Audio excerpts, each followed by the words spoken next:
আমি নাজমা সুইটি। অনুভূতি মানে সেটা বলে প্রকাশ করা যায় না। আমার ভালোবাসার একটা স্থান, আমার জন্মস্থান নোয়াখালী।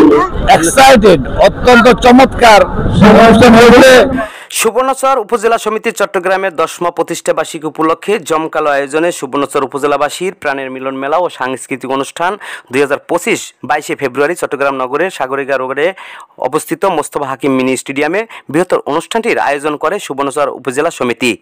সুবর্ণচর উপজেলা সমিতির চট্টগ্রামের সভাপতি পিবিআই চট্টগ্রাম জেলার এএসপি আবু জাফর মোহাম্মদ ওমর ফারুকের সভাপতিত্বে ও যুগ্ম সাধারণ সম্পাদক মোহাম্মদ সোহরাব হোসেনের সঞ্চালনায় এবং সাধারণ সম্পাদক ওহিদুর রহমান নয়নের স্বাগত বক্তব্যের মাধ্যমে অনুষ্ঠানের প্রথম পর্বে প্রধান অতিথি ছিলেন নোয়াখালী জেলার বিএনপির সিনিয়র যুগ্ম আহ্বায়ক অ্যাডভোকেট এবিএম জাকারিয়া।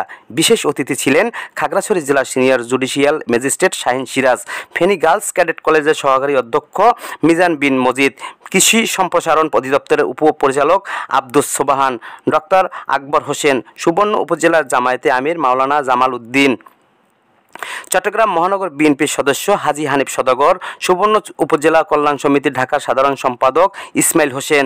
এছাড়াও অন্যান্য বিশিষ্টজনদের মধ্যে উপস্থিত ছিলেন এসএইচএল ফ্যামিলির পরিচালক মোহাম্মদ আনোয়ার হোসেন মিজান, রেসালা পরিবহনের জিএম মোহাম্মদ ইমরান হোসেন, নোয়াখালী কৃষক দলের সাবেক সাধারণ সম্পাদক জামাল উদ্দিন গাজী, বিশিষ্ট সমাজসেবক, শিক্ষা অনুরাগী ও রাজনীতিবিদ নুরুল ইসলাম আজাদ, বশির আহমদ, খায়রুল আলম সেলিম, বিশিষ্ট সমাজসেবক ও শিক্ষা অনুরাগী নূর উদ্দিন শামীম, কাজী আলমগীর, হারুন আর রশিদ, আকবর হোসেন, আলাউদ্দিন হাওলাদার, নূর মাওলা সহ সমিতির সকল সদস্যবৃন্দ। অনুষ্ঠানের শেষ পর্বে প্রধান অতিথি হিসেবে উপস্থিত ছিলেন চট্টগ্রাম বিশ্ববিদ্যালয় উপাচার্য প্রশাসন প্রফেসর ডাক্তার মোহাম্মদ কামাল উদ্দিন এবং বিশেষ অতিথি ছিলেন বিশিষ্ট ব্যবসায়ী ও সমাজসেবক চট্টগ্রাম কোরিয়া ইপিজেড এর উপমহাব্যবস্থাপক মুশফিকুর রহমান রাজু, অফিসার্স ইনচার্জ ফটিকছড়ি থানা নূর আহমদ বাবুল। চতুর্থ পর্বে অনুষ্ঠানে অতিথিদের অভিব্যক্তি প্রকাশ, নারী পুরুষ কিশোরদের জন্য খেলাধুলা, সাংস্কৃতিক প্রতিযোগিতা, র্যাফেল ড্র, মেজবানি এবং মনোজ্ঞ সাংস্কৃতিক এবং সুবর্ণ মৃত্তিকার গৌরব। চট্টগ্রাম বিশ্ববিদ্যালয় VC professor doctor Mohammad Kamal Uddin, সুবর্ণ মেধা চসিক এর নির্বাহী প্রকৌশলী নাসির উদ্দিন রিফাতের সংবর্ধনা অনুষ্ঠানের মধ্য দিয়ে অনুষ্ঠানের সমাপ্তি ঘটে। এক্সাইটেড, অত্যন্ত চমৎকার অনুষ্ঠান হয়েছে। আমরা যা বলেছিলাম, যা আমাদের পরিবেশনা ছিল তার থেকে অনেক অনেক বেশি হয়েছে। আমাদের অনেক বেশি আসছে, আমাদের আনন্দ বেশি হয়েছে, আমাদের খাওয়ার যে আয়োজনের আমাদের ধারণা ছিল তার চেয়ে অনেক বেশি আমাদের মেহমান আসছে এবং আমরা জানি আমাদের এই অনুষ্ঠানে বেশি মেহমান আসে। এই জন্য আমরা দ্বিগুণ আয়োজন করেছি। আমরা রাত্রে দিনের বেলা একটা গরু করার পরে রাতে আরেকটা গরু আমরা জবাই করেছি। তার ফলে আমাদের একটা হলো আমাদের এখানে সবাই তৃপ্তিপুরে সবাই খেতে হবে, যেন কারো খাবার এবং অত্যন্ত আমাদের জাতীয় একজন শিল্পী,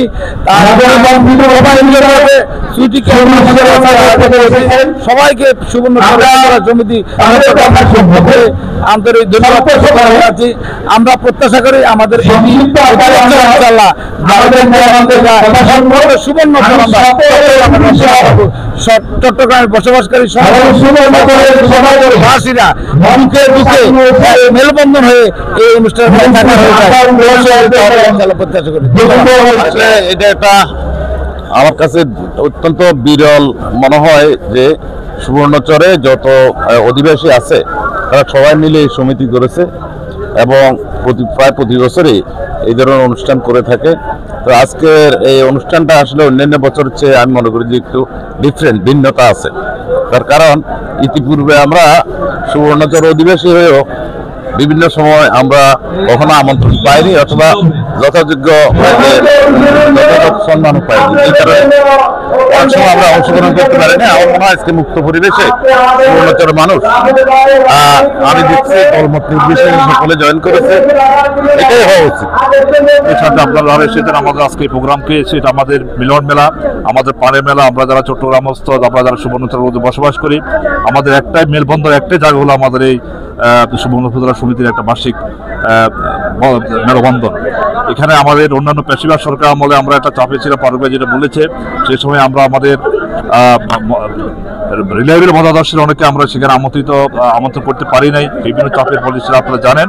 এখন আমাদের জন্য পৃথিবী উন্মুক্ত, শিবাদের দুঃশাসনের অবসানের বিনিময়ে আজকে বাংলাদেশের মানুষ মুক্ত, আমরা মুক্ত, সারা জাতীয় মুক্ত। সুতরাং আমরা পান করে কথা বলবো। আজকের আনন্দকর মুহূর্তে আজকের এই আমাদের অনুষ্ঠানকে আরো বেশি আনন্দময় করার জন্য আপনাদের সকলকে অনুরোধ করছি, আপনারা সারাদিন আমাদের সাথে থাকবেন। সুবর্ণচর যে মিলন মেলা আজকে 2025 সালে যেভাবে উন্নত করতে পারছে, আমার মনে হয় না বিগত দিনে এরকম করতে পারেনি তারা, শরীরের শাসনের কারণে। আজকে সবাই মুক্ত হবে, সুন্দরভাবে সবাই সম্মিলিত হবে, এক জায়গায় এসে সবাই একে অপরের সাথে বন্ধন সৃষ্টি করেছে। এটার জন্য আমি চট্টগ্রাম মহানগর বিএনপির পক্ষ থেকে এবং আমার ব্যক্তিগতভাবে ধন্যবাদ জানাচ্ছি। আসলে আমি সুবর্ণচরের বাসিন্দা না হয়ে আমাদের আমন্ত্রণ এখানে এসে সত্যি আনন্দিত, কারণ মানুষের মধ্যে যে একটা আমাদের সুবর্ণচরের অসীমিত এখন আমাদের সচেতন ক্ষেত্রে আমাদের অনেক কিছু শেখার আছে। সুবর্ণচরকে তুলে ধরেছেন এবং আমার কাজ ভালো কাজ করতে পারি সেই প্রত্যাশা আমাদেরকে নিঃসন্দেহ এটা একটা উপভোগ করার জিনিস। আমরা সুবর্ণচরবাসী, আমরা যারা লোকাল থাকি, আমরা অবশ্যই এটাতে আসি। এটা অনুপ্রাণিত হলাম যে আমাদের সুবর্ণচরবাসীর আরেকটা দ্বিতীয় মেলা চট্টগ্রামের মাটিতে আয়োজন করেছে, তাদেরকে ধন্যবাদ জানাচ্ছি। এত সুন্দর আমাদের সমস্ত সুবর্ণচরের উল্লেখযোগ্য ব্যক্তিরা এই সুবর্ণচরে সুনাম রক্ষা করার জন্য, সুবর্ণচরকে এই দেশের মধ্যে, সারা বাংলাদেশের মধ্যে তুলে দেওয়ার জন্য ওনারা যে সুন্দর আয়োজন করছে, এই জন্য আমি ওনাদেরকে কৃতজ্ঞতা জানাই। আমি নাজমা সুইটি। অনুভূতি মানে সেটা বলে প্রকাশ করা যায় না। আমার ভালোবাসার একটা স্থান, আমার জন্মস্থান নোয়াখালী, তো সেটা বলে ভাষায় বোঝাতে পারবো না। নোয়াখালী আমার প্রাণ, এবং সেই সাথে আমার শ্রদ্ধেয় বড় ভাই ফারুক, যিনি এখন তো বর্তমানে এসপি না, উনি ফারুক ভাই এসপি। তো ওনার আমন্ত্রণে আমি এসেছি, ভাবির আমন্ত্রণে এসেছি। নয়ন ভাই, ভাবি, ওনারা আমাকে এত ভালোবাসে। আজকে কেমন লাগছে আজকে প্রোগ্রামে অংশ? না আপু আসা মানেই তো জমজমাট অনুষ্ঠান, আপু আসা মানেই মজা। আমরা তো ওয়েট করি আপুর জন্য যে আপু কখন আসবে। ইনশাআল্লাহ পরের বছর আবার হবে, আবার দেখা হবে ইনশাআল্লাহ। প্রতি বছর এই অনুষ্ঠানটা চাই, অনেক ভালো লাগছে। সুবর্ণচর থেকে আগত আমন্ত্রণ করছি। 16 বাংলা টিভি, আবহমান বাংলার